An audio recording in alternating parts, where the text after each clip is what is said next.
les enjeux des accords stratégiques de minerais entre la République démocratique du Congo et le Rwanda. Je vais répondre à un ami qui voulait avoir une réponse. J'en profite pour expliquer largement. Je commence par vous répondre en vous disant que les minerais stratégiques dont les Américains ont besoin ne se trouvent pas au Katanga.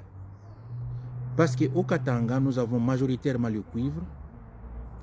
Les Américains n'ont pas besoin de cuivre parce qu'ils sont 5e producteur mondial. Ils en ont en réserve. Au Katanga, nous trouvons le cobalt.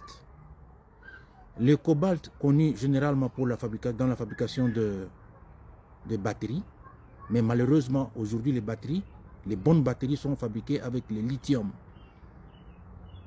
On fabrique les batteries avec le lithium et non plus avec le cobalt. Si bien que le prix du cobalt a vraiment chuté ces derniers temps au niveau du marché mondial.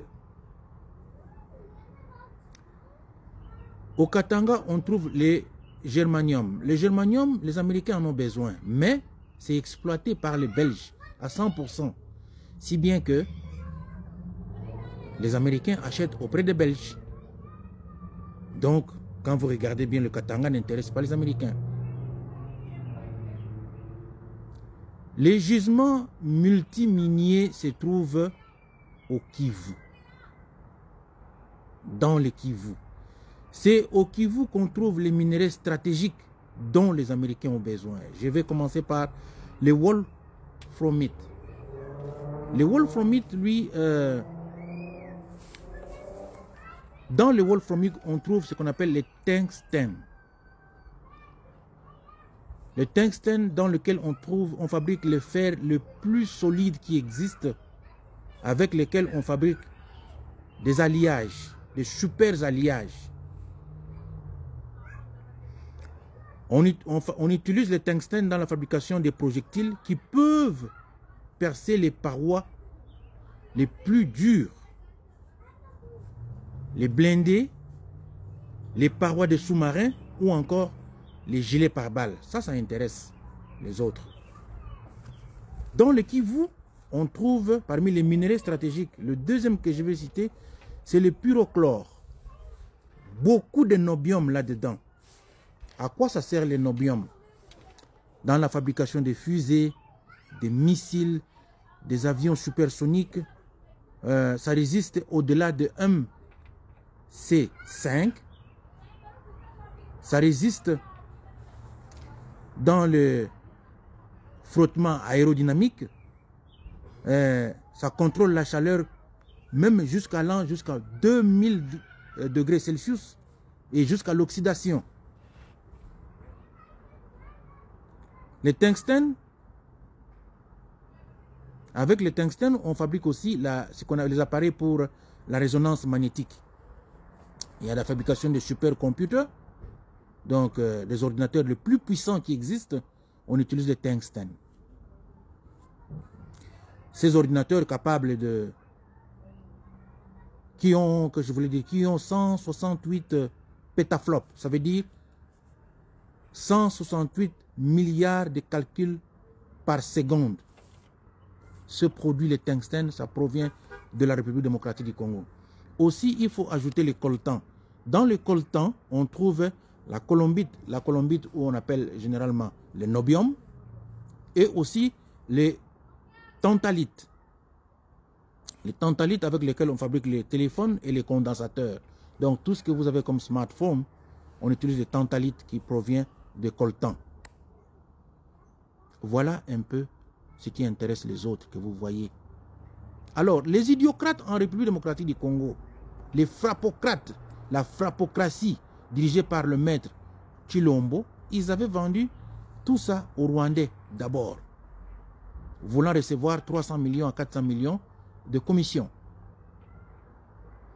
Alors les autres ont dit attention, dans leur rationalité, ils ont dit attention, nous n'avons pas encore commencé à exploiter, comment on peut payer 300 millions ou 400 millions de commissions. Pendant qu'ils tergiversaient, ils sont allés voir les Arabes de Dubaï. Alors, les Arabes de Dubaï, ils ont trouvé l'offre vraiment alléchante. Et qu'est-ce qu'ils ont fait? Ils ont accepté de payer 400 millions de commissions pour acheter ces gisements multiminiers. Voilà les problèmes. Et aujourd'hui, Tshilombo vend ça aux Américains en contrepartie, rester au pouvoir. Je vous dis que ces multiminiers, ces gisements multiminiers a une valeur de 400 milliards de dollars américains. Alors voilà là où Tshilombo nous amène. Tshilombo vend le pays, il vend le sous-sol, il vend l'eau pour rester au pouvoir et pendant longtemps. Alors, dans tout ce que je viens de vous dire ici, on n'a pas parlé de notre pays, de projets de développement dans le coin, même dans le pays, de tout ce que les Congolais vont bénéficier. Non, on n'a pas parlé de ça encore, parce que ça n'existe pas. Selon les oui-dire, 25% pour les Rwandais, 25% pour les Congolais, 50% pour les Américains. Aucun programme de développement pour la RDC. Dites-moi un peu, on extrait le brut dans notre pays pour aller raffiner comme matière finie à Kigali. C'est-à-dire, on prend le brut chez nous et on va créer les usines de transformation à Kigali, au Rwanda, pour que les Rwandais en bénéficient, pour avoir du travail au Rwanda, pour que les Rwandais trouvent du travail. Au fait, les Rwandais est là-dedans parce que Tshilombo a vendu ce pays. Les Rwandais se retrouvent là. Au fait, la guerre que les Rwandais font aux Congolais aujourd'hui à Tshilombo, c'est parce que c'est pas innocent. C'est justement parce que les Rwandais ont leur argent là-dedans. C'est le minerai. C'est des gros sous, des chiffres qui sont là-dedans. Et je ne vous ai pas encore dit, ces contrats, c'est pour combien de temps? C'est pour 89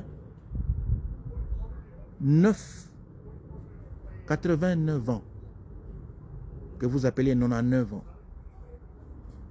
Donc à peu près un siècle. Vous allez mourir, vous passerez.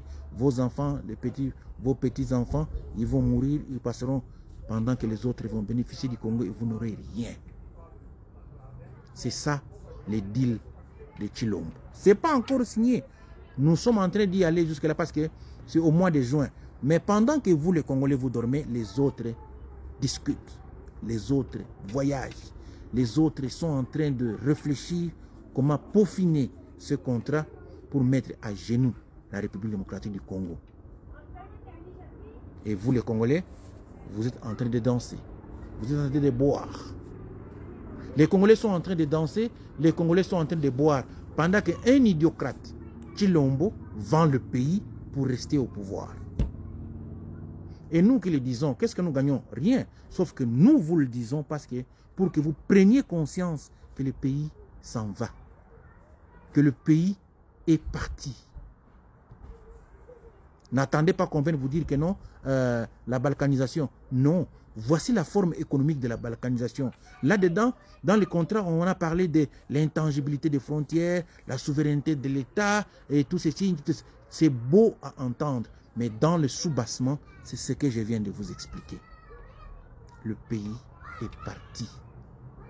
Peuple congolais, levez-vous, parlez, parlez, parlez, chassez Tshilombo parce que Tshilombo, c'est celui-là qui a vendu ce pays.